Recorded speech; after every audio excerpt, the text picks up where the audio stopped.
حضرت عیسیٰ علیہ السلام کی ولادت ہوئی۔ یہ بیت اللحم جو جگہ ہے آج بھی وہ فلسطین میں ہے، بیت اللحم، جس پتھر پر حضرت عیسیٰ علیہ السلام کی ولادت ہوئی وہ جگہ آج بھی موجود ہے۔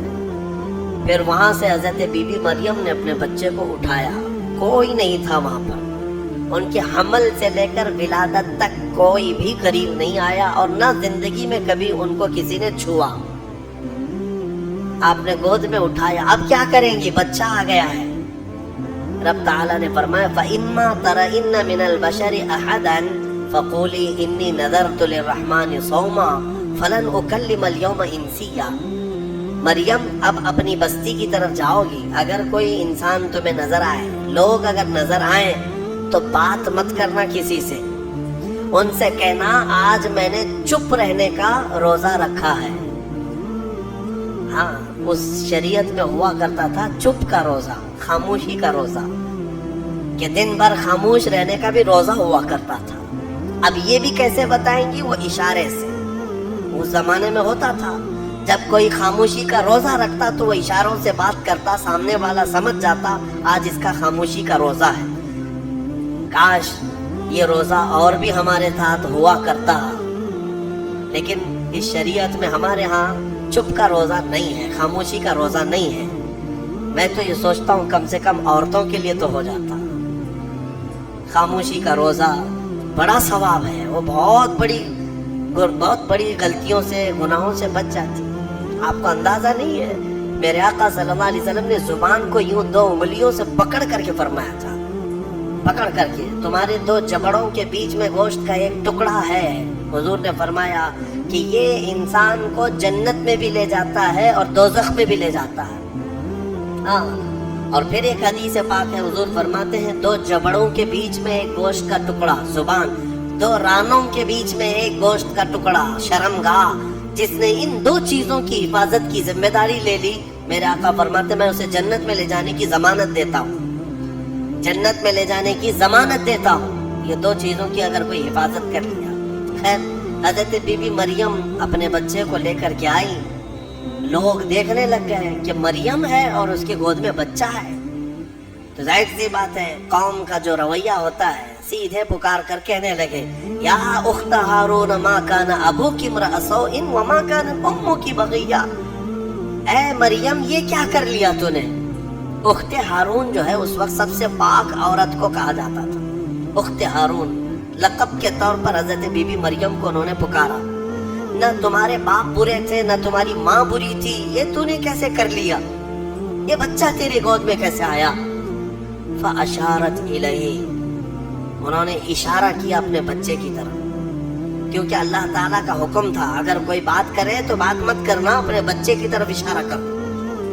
آج میں خاموشی کا روزہ ہوں، اشارہ کیا اپنے گود والے بچے کی طرف، 1 دن کا بچہ ہے، تو لوگ بول پڑے کہ تو اس کی طرف اشارہ کر رہے ہیں، قالوا کیف نکلم من کان فی المہد صبیا، ہم کیسے بات کریں اس سے جو آج گود میں ہے تیرے، آج کا بچہ ہے۔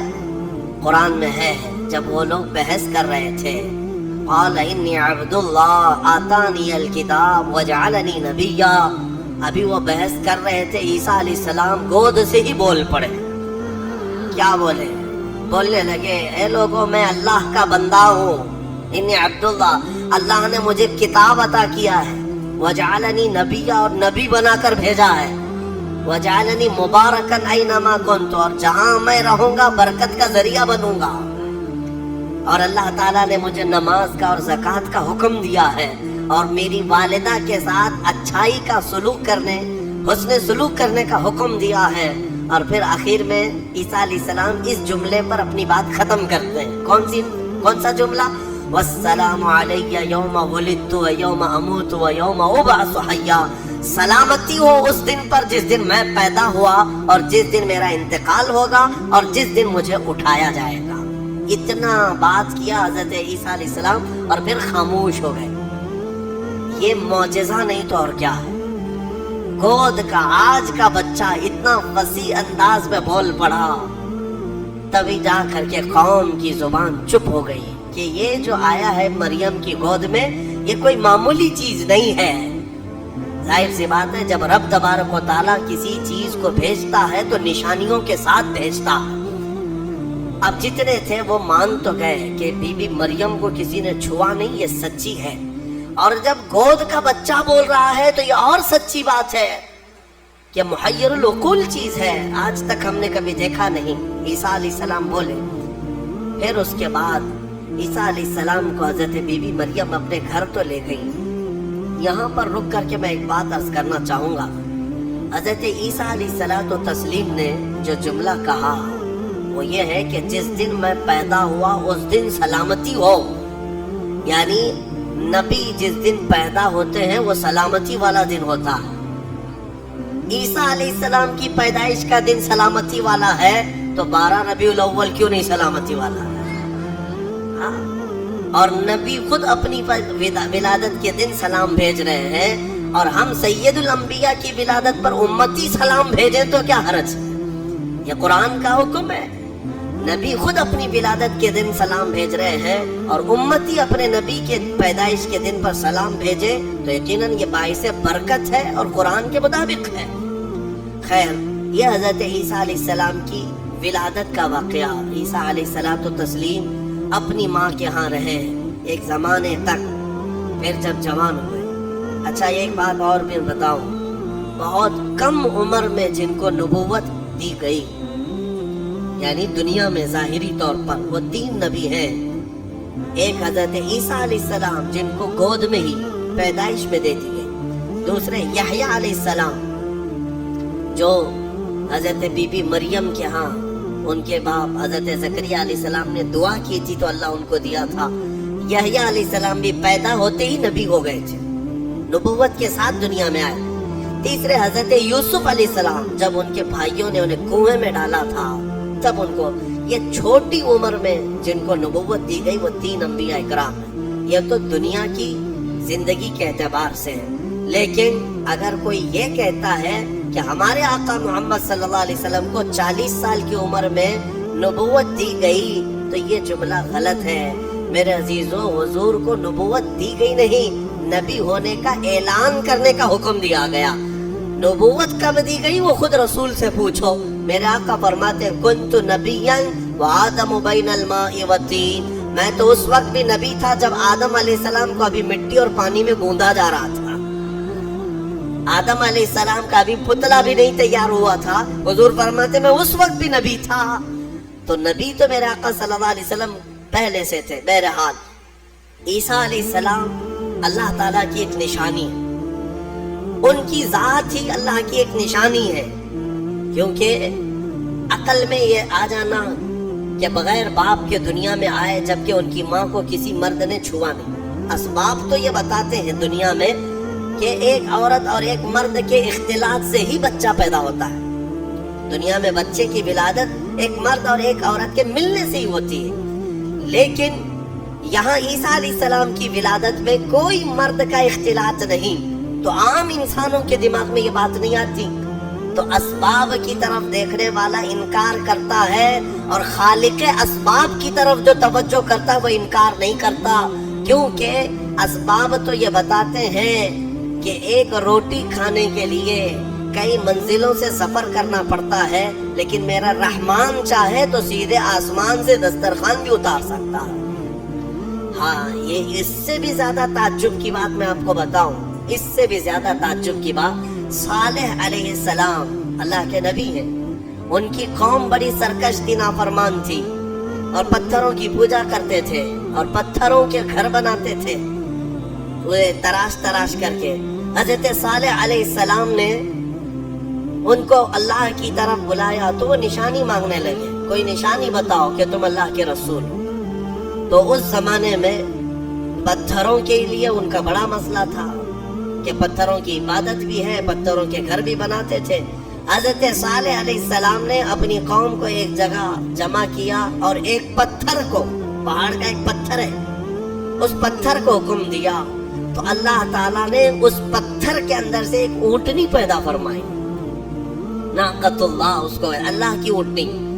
اب مجھے بتاؤ کیا یہ عقل تسلیم کرے گی کہ ایک اونٹنی کو پیدا ہونے کے لیے اس کے بھی تو ماں باپ ہونے چاہیے؟ وہ بھی کسی اونٹنی کی پیٹ سے پیدا ہوگی. لیکن اتنا محیر العقول واقعہ کہ پتھر اور اونٹنی کا کیا میل.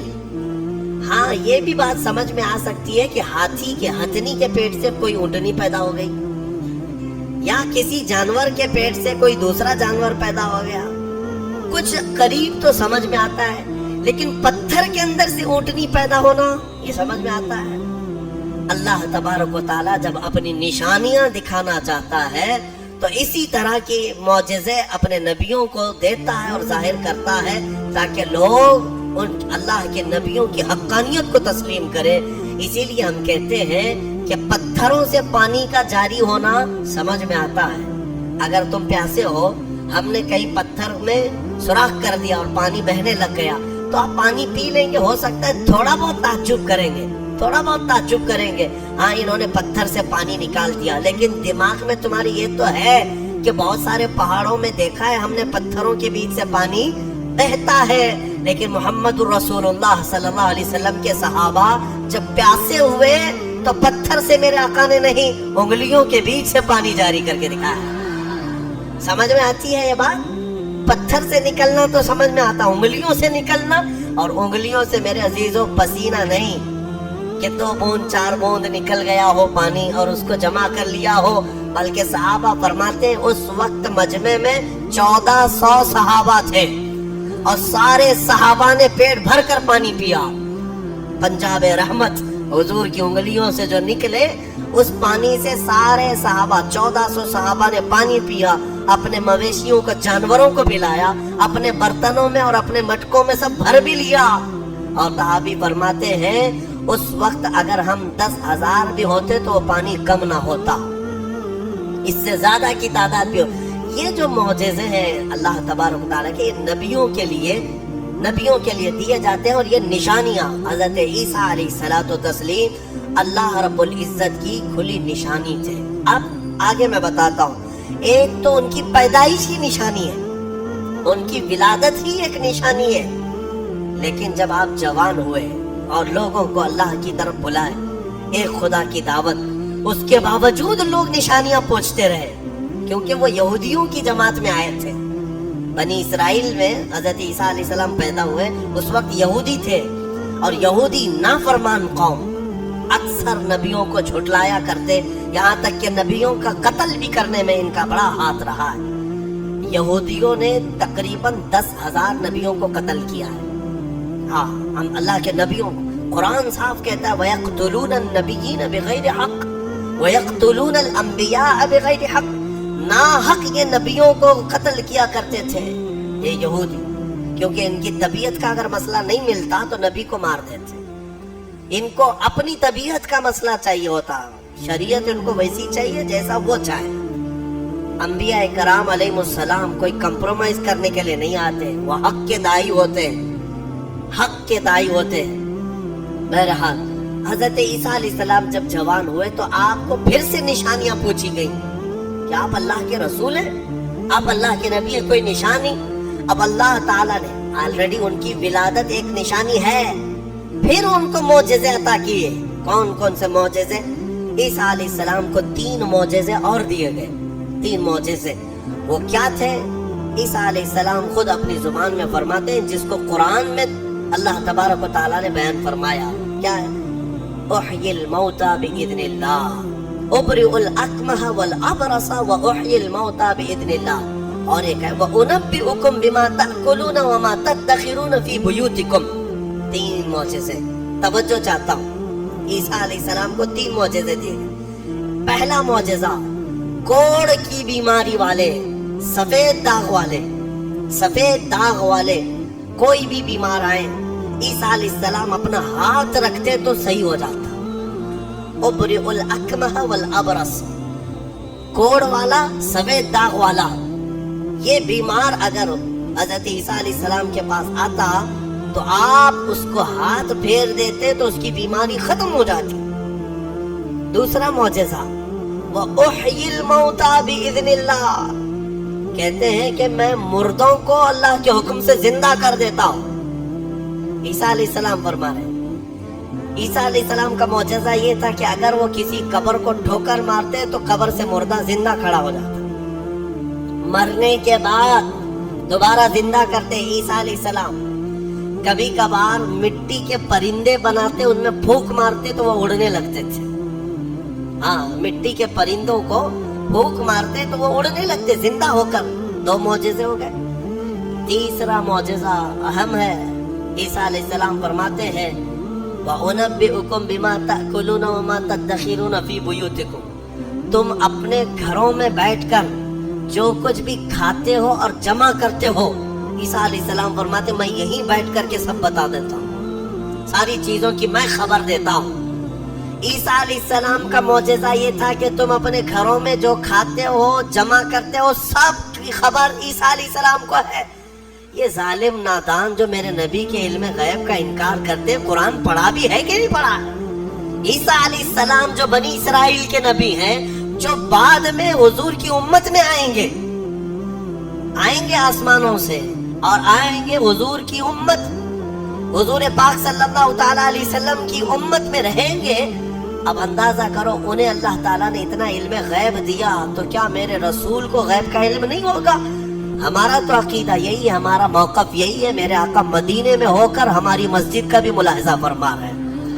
ہاں، وہ پوری دنیا کو ایسے دیکھتے ہیں جیسے اپنے ہتھیلی کو دیکھتے ہیں۔ خود میرے آقا نے فرمایا، مسلم شریف کی حدیث ہے، اللہ کے حبیب فرماتے ہیں ان اللہ زوى لی الارض، اللہ نے پوری روئے زمین کو میرے لیے سمیٹ دیا ہے، اور میں پوری روئے زمین کو ایسے دیکھتا ہوں جیسے ہتھیلی کو دیکھتا ہوں۔ 3 معجزے ہیں عیسیٰ علیہ السلام کی، یاد رکھیے گا۔ اب میرا سوال بھی سن لیجیے توجہ کے ساتھ۔ ایک ہے وہ کوڑ کی بیماری اور برس کی سفید داغ کی بیماری والے کو ہاتھ رکھتے تو کیا ہوتا؟ صحیح ہو جاتا۔ حاضر ہے آپ کا دماغ؟ بہت اہم چیز۔ دوسری چیز ہے مرے ہوئے آدمی کو ٹھوکر مار کر زندہ کر دیتے تھے۔ چلے 2 ہی پر ہم بات کرتے ہیں۔ یہ بیماریوں سے شفا دینا کس کا کام ہے؟ عقیدہ تو یہی ہے نا، اللہ کا کام ہے۔ پھر سوال تو یہاں ان لوگوں کے لیے بھی بن پڑتا ہے جب ہم اپنے مصطفیٰ کے لیے کہتے ہیں یا رسول اللہ شافی و نافی ہو تم، وافی و کافی ہو تم، درد کو کر دو دوا، تم پہ کروڑوں درود۔ ارے یہ بریلوی شرک کر رہا ہے۔ رسول کو کہہ رہا ہے شافی ہیں، رسول کو کہہ رہا ہے کافی ہیں، رسول شفا دیں گے؟ جب ہم درود تاج میں پڑھتے ہیں دافع البلاء والوباء والقحط والمرض والالم، ہمارے رسول بلاؤں کو دفع کرنے والے، وباؤں کو دفع کرنے والے، درد کو دور کرنے والے، ہر کرب سے آزاد کرنے والے، ہم پڑھتے ہیں درود میں۔ تو اس پر کچھ لوگوں کا پیٹ درد ہوتا ہے اور کہتے ہیں کیسے تم رسول کو کہہ رہے ہو کہ وہ بیماریوں سے دور کرنے والے ہیں، وہ کیسے دور کر سکتے ہیں؟ ان سے میرا سوال یہ، قرآن کی کوئی آیت پڑھا بھی ہے یا نہیں؟ عیسیٰ علیہ السلام خود کہہ رہے ہیں کوڑ کی بیماری اور برس کی بیماری والے کو میں ہاتھ رکھ دوں تو صحیح ہو جاتا ہے۔ عیسیٰ علیہ السلام ہاتھ رکھ دیں تو صحیح ہو جاتا ہے۔ اچھا، اس سے بھی بڑی چیز، زندگی دینا اللہ کا کام، موت دینا اللہ کا کام، یہ اللہ تبارک و تعالیٰ کی قدرت میں ہے، اور مرنے کے بعد دوبارہ اٹھانا یہ تو اور بڑی بات ہے، یہ اللہ کی قدرت میں ہے۔ اور وہ کام عیسیٰ علیہ السلام کہہ رہے ہیں کہ میں مردوں کو زندہ کرتا ہوں۔ میرے عزیزو، اب یہ شرک نہیں ہوا؟ عیسیٰ علیہ السلام کے بارے میں اگر کوئی عقیدہ رکھے گا کہ وہ مردوں کو زندہ کرتے تھے تو شرک ہو جائے گا۔ کچھ لوگوں کے فتوے کے حساب سے تو شرک ہے، کیونکہ وہ رسول کے واقعات کو نہیں مانتے۔ غوث پاک نے اگر کسی مردے کو زندہ کیا تو کہتے ہیں یہ جھوٹی کہانیاں ہیں، ہاں یہ کیسے ہو سکتا ہے، یہ صرف اور صرف اللہ رب العزت کا کام۔ پھر قرآن جو عیسیٰ علیہ السلام کے بارے میں بتا رہا ہے، کیا عیسیٰ خدا ہے؟ عیسیٰ علیہ السلام خدا ہے؟ یہاں ایک نقطہ سمجھ کر کے چلو، اللہ رب العزت یقیناً قادر مطلق ہے، رزاق وہی ہے، خالق وہی ہے، شافی وہی ہے، لیکن اگر وہ اپنی طاقت کسی محبوب رسول یا نبی کو شفا دینے کی طاقت دے دے، دوبارہ زندہ کرنے کی طاقت دے دے، یا بیماریوں سے دور کرنے کی طاقت دے دے، تو اس میں کسی کے پیٹ درد ہونے کی ضرورت نہیں۔ مولا جسے جو چاہے وہ مقام عطا فرمائے. یہ شرک بھی نہیں ہے, اللہ جسے جو چاہے وہ عطا فرمائے. اسی لیے ہمارا موقف یہ ہے الحمدللہ کہ ہم مانتے ہیں کہ رسول پاک صلی اللہ تعالی علیہ وسلم بیماریوں کو دور کرتے تھے, لیکن ہم انہیں خدا نہیں مانتے. جیسے عیسیٰ علیہ السلام اللہ کی عطا سے بیماروں کو شفا کرتے تھے, میرے مصطفیٰ بھی اللہ کی عطا سے بیماروں کو شفا کرتے ہیں. اور اسی لیے ہم مانگتے بھی ہیں میرے آقا کی بارگاہ میں, ہمیں بزرگوں نے سکھایا ہے. بلکہ ایک حدیث بھی میں آپ کو بتا دوں, ایک صحابی آئے اور ان کے بھائی کا پیٹ درد کر رہا تھا, بہت تکلیف تھی.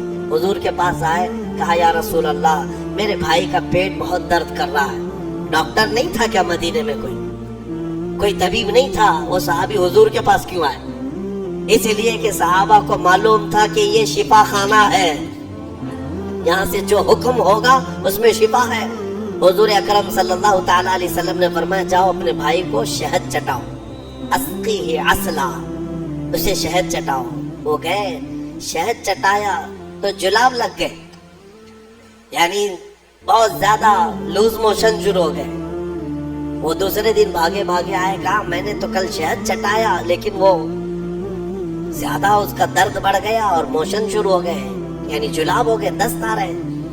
تو حضور پاک صلی اللہ علیہ وسلم نے دوسرے دن پھر کیا دوا فرمائی؟ کہا اسقیہ عسلا, جاؤ اس کو پھر شہد چٹاؤ,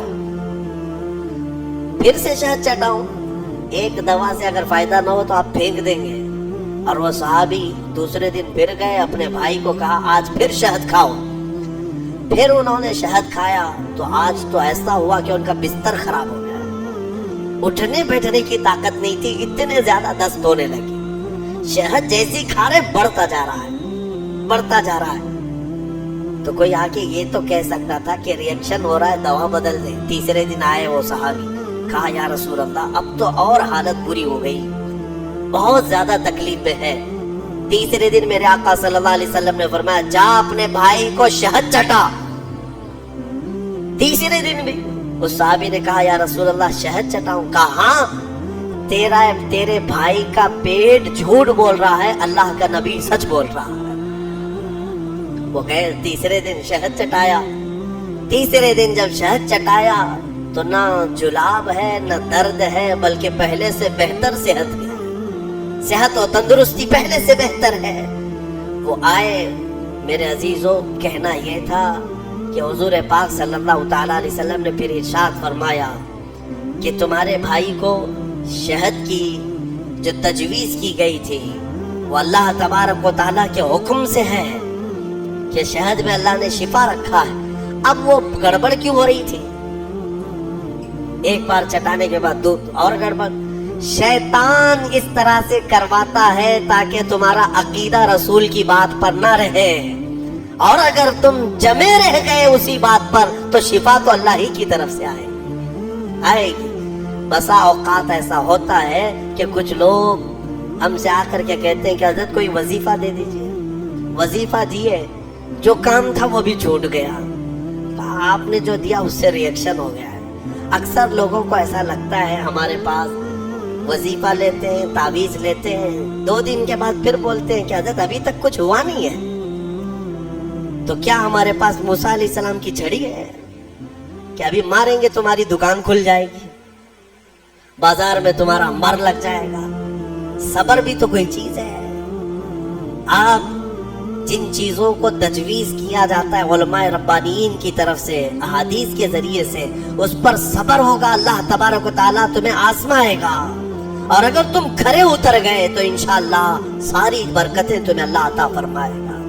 ایک چیز دوسری, ایک صحابی آئی حضور کے پاس, ان کا بیٹا گونگا تھا, بولتا نہیں تھا, 8 سال کا 9 سال کا بچہ تھا, پیدائشی, بولتا نہیں. حضور کے پاس لائی اور کہا کہ حضور یہ میرا بچہ بولتا نہیں ہے, اسے کچھ فرما دے, بولنے کی طاقت دینا اللہ کا کام ہے. وہ صحابیہ حضور کے پاس کیوں آئی؟ شرک کرنے آئی تھی؟ نعوذ باللہ من ذالک. صحابہ کا عقیدہ یہی تھا, بخدا خدا کا یہی ہے در, جو بریلی کے امام نے ہمیں سکھایا ہے. بخدا خدا کا یہی ہے در نہیں اور کوئی مفر مکر، جو وہاں سے ہو یہیں آ کے ہو، جو یہاں نہیں تو وہاں نہیں۔ ہاں وہ آئی اور حضور کے پاس لے آئی۔ حضور پاک صلی اللہ تعالیٰ علیہ وسلم نے ان کو، اس بچے کو کیا دعا دی، کیا دوا دی، کیا وظیفہ دیا، کچھ نہیں۔ سامنے بٹھایا، بچہ سامنے آیا، رسول کریم صلی اللہ تعالیٰ علیہ وسلم نے اس بچے کا نام لے کر کے کہا کہ قل من انا، اے بچے بول میں کون ہوں۔ سوال حضور نے فرمایا، وہ گونگا پیدائشی بول پڑا، اشہد انک محمد رسول اللہ، میں گواہی دیتا ہوں کہ آپ محمد اللہ کے رسول ہیں، مجھے بتاؤ۔ اسی لیے ہمارے امام اعلیٰ حضرت فاضل بریلوی رضی اللہ تعالیٰ عنہ نے فرمایا ہے، آنکھ عطا کیجئے اس میں ضیاء دیجئے، جلوہ قریب آ گیا تم پہ کروڑوں درود۔ ہم مانگتے حضور کی بارگاہ میں ہیں تو یہ صحابہ کا ہی عقیدہ ہے۔ میرے عزیزو، میں نے عیسیٰ علیہ الصلوۃ والتسلیم کے ان واقعات سے یہ ثابت کرنے کی کوشش کی ہے کہ الحمدللہ اہل سنت و جماعت کا جو موقف ہے وہ قرآن و حدیث کے مطابق ہے، کوئی گمراہ نہ ہو اور نہ ہی گمراہیوں میں آئے، الحمدللہ۔ اب میں یہاں پر بات ختم کرتا ہوں تفسیر کو۔ عیسیٰ علیہ السلام کے ان معجزوں کو دیکھ کر بہت سے ایمان بھی لائے، بہت سے ایمان بھی لائے، اور آپ کی ایک جماعت بڑھتی گئی۔ آپ کے 4 شاگرد مشہور ہوئے۔ ویسے آپ کے جو حواریین ہیں، جو اصحاب ہیں، جو آپ کے صحابہ تھے، ان کو حواریین کہا جاتا ہے، وہ 12 لوگ تھے۔ ان 12 میں 4 مشہور ہیں جن کے ناموں سے انجیل ہے آج بھی، متی، لوقا، یوحنا، مرقس، یہ عربی نام ہے، ان کو انگلش میں الگ الگ کہا جاتا ہے، جان، میتھیو، یہ جو بائبل میتھیو، بائبل جان، یہ سب جو ہے انہی 4 شاگردوں کے نام ہیں۔ عیسیٰ علیہ السلام کے بڑے فرمانبردار، بڑے وفادار تھے، اور انہی صحابہ سے ان کا دین پھیلا، مذہب عیسائیت، یا جس کو آپ یہ سمجھ لیں عیسیٰ علیہ السلام کا جو دین تھا وہ دین اسلام کے عقائد سے مختلف نہیں تھا۔ اس دین میں بھی اللہ کو ایک مانا جاتا، اور عیسیٰ علیہ السلام کو اللہ کا بندہ اور ان کا رسول، اللہ کا رسول۔ یہ دین اسی طرح چلتا رہا اور اسی کی تبلیغ بھی ہوتی رہی، لیکن یہودیوں کو یہ بات نہ بھائی۔ یہودی اس وقت سے عیسیٰ علیہ السلام پر الزام لگاتے تھے، ان کی ماں کو گالیاں دیتے تھے، بی بی مریم پر تہمت رکھتے تھے، ناپاکی کی تہمت لگاتے تھے یہ یہودی۔ عیسیٰ علیہ السلام کا ایک وقت ایسا بھی آیا کہ یہودیوں کے نرغے میں، کیونکہ یہودی بڑے ہی فتین اور پلان کرنے والے، منصوبہ کرنے والے لوگ، عیسیٰ علیہ السلام کے قتل کا منصوبہ بنا لیا، اور اس قتل کے منصوبے سے وہ آخری دن تھا عیسیٰ علیہ السلام کا، جس گھر میں عیسیٰ علیہ السلام ایک باغیچے میں اپنے شاگردوں کے ساتھ رہے، ان کو تعلیمات دی اور سب کو رخصت کیا، اور کہا آج کے بعد میں تم سے ملاقات نہیں کروں گا، تم دین حق پر قائم رہنا۔ شاگرد سب چلے گئے، عیسیٰ علیہ السلام تنہا گھر میں تھے۔ یہودیوں کی ایک جماعت آئی قتل کے منصوبے سے، اور سب کے سب ہتھیار سے لیس ہو کر حضرت عیسیٰ علیہ السلام کے گھر کا گھیراؤ کر لیے، اور گھیراؤ کر کے رات کے وقت آپ کو قتل کا منصوبہ تھا، لیکن یہودیوں نے اپنے ایک آدمی کو اندر بھیجا کہ جاؤ دیکھ کر کے آؤ عیسیٰ کیا کر رہے ہیں، کس حالت میں ہے۔ ایک شخص اندر آیا عیسیٰ علیہ السلام کو دیکھنے کے لیے، یہودیوں کا ایک شخص اندر آیا، اور جیسے ہی وہ اندر آیا، قرآن میں مولا فرماتا ہے وَلَكِنْ شُبِّهَ لَهُ، یعنی جس کا مفہوم یہ ہے کہ اللہ نے عیسیٰ علیہ السلام کی شکل اس آدمی کو دے دی، اور عیسیٰ علیہ السلام کو آسمانوں پر اٹھا لیا، آسمانوں پر اٹھا لیا۔ بَلْ رَفَعَهُ اللَّهُ إِلَيْهِ، قرآن میں اللہ فرماتا اللہ نے ان کو اپنی طرف اٹھا لیا۔ عیسیٰ علیہ السلام آج بھی زندہ ہیں، آسمانوں پر باقی ہیں۔ اب وہ شخص اندر آیا، بہت دیر تک وہ باہر نہیں آ رہا تھا، تو یہودی باہر جو کھڑے تھے وہ پریشان تھے کہ ہمارا جو آدمی گیا ہے وہ آیا نہیں ابھی تک۔ اس کے بعد سبوں نے کہا چلو کہاں اس کو دیکھیں گے، حملہ کرتے ہیں۔ سب کے سب گھس گئے، اور اندر جو شخص تھا وہ عیسیٰ علیہ السلام کی شکل کا دکھ رہا تھا، اسی کو پکڑ کر لائے، اس کو خوب مارا، اور پھر لا کر کے باہر سولی پر چڑھا دیا، سولی پر چڑھا دیا، صلیب پر۔ اور پھانسی دے دی. پھانسی دینے کے بعد پھر ان کو یاد آیا ہمارا آدمی کہاں گیا جو ڈھونڈنے کے لیے گیا تھا. تو وہ کچھ لوگ تھے جو جانتے تھے پاؤں جو نیچے سے تھے وہ نہیں بدلے تھے, اللہ نے اس کی اصلی شکل پر ہی رکھا تھا. تو کچھ لوگوں نے پاؤں دیکھ کر کے کہا یہ تو ہمارا آدمی ہے, اس کے پاؤں تو ہمارے آدمی کی طرح ہے. لوگوں نے کہا اگر یہ ہمارا آدمی ہے تو پھر عیسیٰ کہاں گئے, عیسیٰ اس گھر سے کہاں گئے؟ ان کو ہم نے اندر جاتے دیکھا ہے, اندر ہم نے گھیرا کیا ہے, وہ کہاں گئے؟ اسی شک میں رہ گئے یہ عیسیٰ ہے کہ ہمارا آدمی ہے. کچھ کہتے ہمارا آدمی ہے, کچھ کہتے نہیں عیسیٰ ہے. اسی چکر میں رہ گئے یہ لوگ. ان کو پتہ ہی نہیں تھا کہ عیسیٰ علیہ السلام کہاں گئے. ظاہر سی بات ہے عیسیٰ علیہ السلام جب آسمانوں پر اٹھا لیے گئے, اب اگر یہ خبر کوئی دے گا تو کوئی اللہ کا نبی ہی دے گا نا, کوئی نبی ہی دے گا, غیب کی خبر کون دے گا؟ اور اتفاق کی بات عیسیٰ علیہ السلام کے آسمانوں پر اٹھائے جانے کے بعد سے لے کر 550 سال تک کوئی نبی نہیں آیا. اس کے بعد اگر کوئی نبی آیا تو ہمارے آقا محمد صلی اللہ علیہ وسلم آئے, صرف حضور آئے 570 سال کے بعد.